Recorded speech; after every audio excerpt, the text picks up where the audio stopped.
Oh, God, I've got to stop listening to the news. There are a few things that are really making me really angry lately. Not all day. I generally live in the present moment. I've got work to do, kids to raise, kids to teach, hanging out with my wife, petting the cat, doing a lot of errands, and I mainly live there. But sometimes stuff really pisses me off.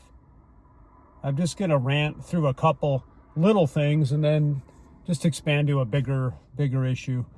I think my biggest thing lately is just having to deal with crazy making cycles. I call them crazy making cycles, where you're caught in between a rock and a hard place, where you're told to do two equally urgent things, but they're going opposite directions. For example, with this delivery work, I won't name any names. All the apps are like this, but there's one in particular that's just really, really crazy. They tell you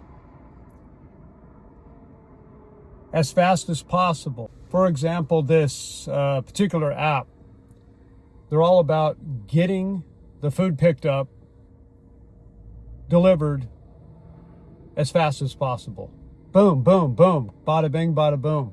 There's this little narrow window you have to work with, and you have no time to warm up your car even. You pretty much have to be sitting in the car with the engine running, and then when it comes in and you accept it, it's like, what are you waiting for? Start driving. What annoys me is, though, that they'll then send a text telling me that I have been braking too hard, I've been cornering too hard in intersections, I have been accelerating. They actually a voice will come on, rapid acceleration detected, or hard brake detected. You're like, you want me to get the order and deliver it, like the wind, super fast. So what do you want? You want complete cautiousness, perfect defensive driving, everything gentle as a knife through butter or walking on eggshells, and yet hurry up, go as fast as you possibly can.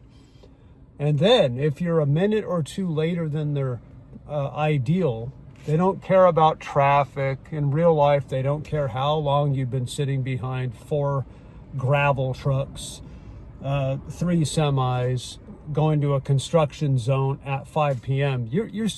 That doesn't matter. I guess I'm supposed to get a helicopter and go above all the traffic and land at Starbucks and pick up the croissant and the Frappuccino caramel. So anyway, where was I? So that's, to me, a crazy making cycle. Go really, really fast. Impress us. Impress the customer. A lot of people who aren't even home yet, they're ordering the food in hope that it'll be waiting at their doorstep when they get there. So it's not as if I'm delivering insulin or an electroshock kind of device to get you revived after you fall into a pool. It's just tacos or a bag of nails and a hammer, whatever. Anyway, it's just one of those annoyances. Which one's more important? I think in the end, in real life, it's about how fast you are. And if you're not fast enough, you're going to get deactivated eventually. That's the reality. I could probably be even more reckless driving than I am, and I'm not really at all. But I could do a lot harder accelerating, braking, turning, probably 10 times more, and I won't be deactivated. But if I'm not kidding, 10 minutes late 3 times, even if it's not my fault, because of traffic, self-checkout's really slow, whatever it is, I'll be deactivated.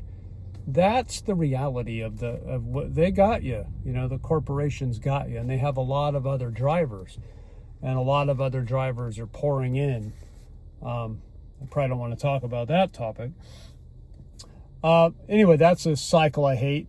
And it also happens at my regular job, my regular company job as a houseman. The number one priority is to keep the place clean. The common areas, the hallways, the fitness center, the bathrooms are like religion. It is so important to keep those clean and keep taking the trashes out and vacuum everything and mop everything, all these big background areas. But is that really true? I don't know. When that radio goes off and they need a bed, a portable rollaway bed delivered to their room, it's like all of a sudden, this is like emergency, panic, freak out, high anxiety. You've got like 5 to 10 minutes to get that heavy, broken piece of garbage on wheels into the elevator and into their room, clumsily, drop to the ground. Thblunk.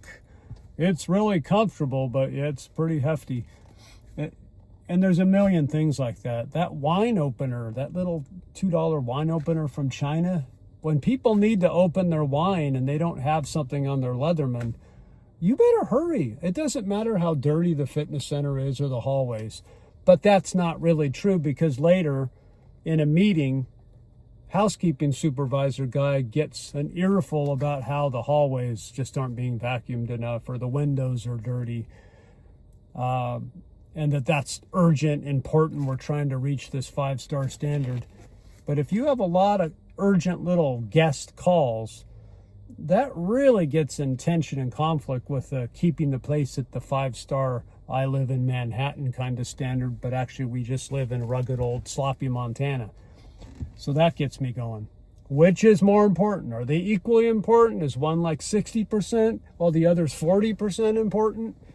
Make up your mind. And I feel like this is a corporate way of keeping the employee kind of squirming on the ground, kind of helpless and confused, because you never know where you stand. And they're like, well, we would give you a raise, but you kind of drag on getting these towels to the condos, even though there's ice and snow all over the place. And why can't you walk faster on ice and snow and get them there and get everything else perfectly clean? Now, if you can accomplish all those things, we might give you the 78-cent raise.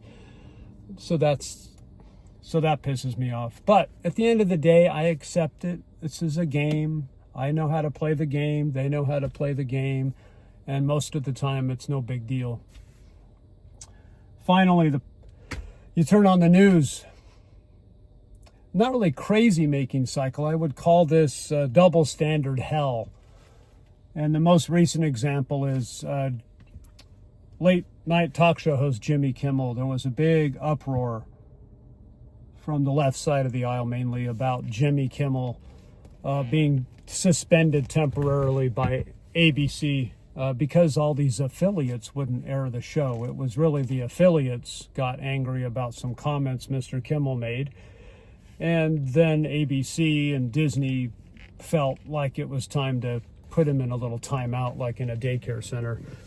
But of course, it was more framed as this, oh my God, we're canceling free speech, and somehow the federal government is responsible for that, even though the show has been losing millions and millions and millions of dollars. And I can't think of a single person I know in my sphere that barely knows who Jimmy Kimmel is, let alone watch the show.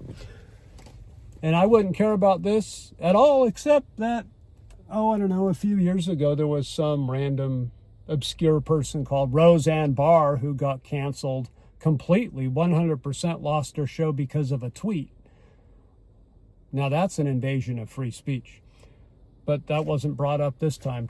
We got to minimize and tuck that stuff away. And then there's Gina Carano, the actress in Mandalorian, which, if I recall, was one of the #1 shows a few years ago. But because she wouldn't do the vaccine or wear a mask or something, she got fired and taken out of that show, and her career's been, irreparably damaged. Another free speech situation. That it's just a double standard, and this stuff happens all day long, and it can really get you irritated. Then I remember that we're on earth. We're not in heaven. We're not really completely in eternity. So you learn to kind of roll with it and don't listen to too much of it because it riles a guy up. And then he drives too fast and brakes too fast and corners too fast and accelerates too fast. Anyway, I'm going to have a new Uber ride coming up here soon probably, so I need to find peace, calm down, so I can be a safe driver, but fast. Back. Oh, one more little thing. I had to make a correction. I said something about Gina Carano being fired apparently because of not wearing a mask or not taking the vaccine. I thought about that and went, I think it's a different reason. And I looked it up, and it was she had made a really offensive, horrible statement comparing the oppression of conservatives to the Holocaust. And that's really, to me, beyond the pale. And it's okay if Disney or a corporate entity that is her employer decides to fire her or not renew a contract. I mean, that's just private capitalism. That's how life works. I mean, let's be real. And I'm okay with Jimmy Kimmel being fired for business reasons. I mean, he'd have to make a really horrible statement about child trafficking or something for, I think, the government to step in and go, dude, this is hate speech. We're going to have to get you out of here. But most of the time, people just get fired because they're losing money for their company. Target was so stupid years ago, and then they realized, man, we're losing millions and millions of dollars by, taking the stand that they did about the pride stuff in the stores. And Cracker Barrel, Bud Light, there's other examples, other people. Again, if you work for a company and you've probably had to sign a bunch of stuff that, yeah, it's fine print, but they really do have the ability to fire you. You can take them to court and maybe win, but ultimately they have the power. And you know that when you get hired. You don't have unlimited say just because you got the #1 show or whatever it is. If they're losing money and their shareholders are upset, why keep you around? Now, honestly, we'll come back later on that. Just glad to have made a correction. It's hard to do. And this is a big thing that gets me going, is how difficult it is for people who are clearly wrong by any measure of common sense. You're wrong. Just admit it. It'll look so cool if you just go, I admit I was out of line. I made a big mistake. I'm sorry I've offended anybody or said anything inaccurate. I deserve the criticism. But you don't see that in politicians much. People who make, millions of dollars a year as talk show hosts or actors, they don't like to admit they're wrong or that they made any kind of mistake. I'm just a schmo who drives people around and delivers food and works at a hotel and makes these videos, but I want my kids to see a role model in their life, a father figure in their life that's humble enough to go, I made a little mistake on my video, and that about Gina Carano was my big mistake. I might have made one about Roseanne. I think she said something pretty offensive too. And the television network had the right to say goodbye. Maybe give her a warning or something, or go out, apologize, minimize what you said a little bit. I don't think she probably did that. No, the government shouldn't be stepping in. That's creepy. That's just creepy as hell. But the corporations should be able to. Anyway, blah, blah, blah. We'll talk to you later. Bye. One more last thing. I want to clarify to anybody from Uber watching that all the complaining I was doing about the double standard crazy making cycle actually was not about Uber. It really wasn't. But I remembered I threw the name in there that I'm probably going to have an Uber ride pretty soon, so I better call them. I wasn't pissed at Uber. It was this other app that almost no one's ever heard of. So I just wanted to clear that up. I don't want to get fired. So that's reality. I really like this kind of work. It's fun. It's educational. I think I'm pretty good at it, so I don't want to get deactivated. So Uber, you rock, and so does the other apps. But y'all have your things.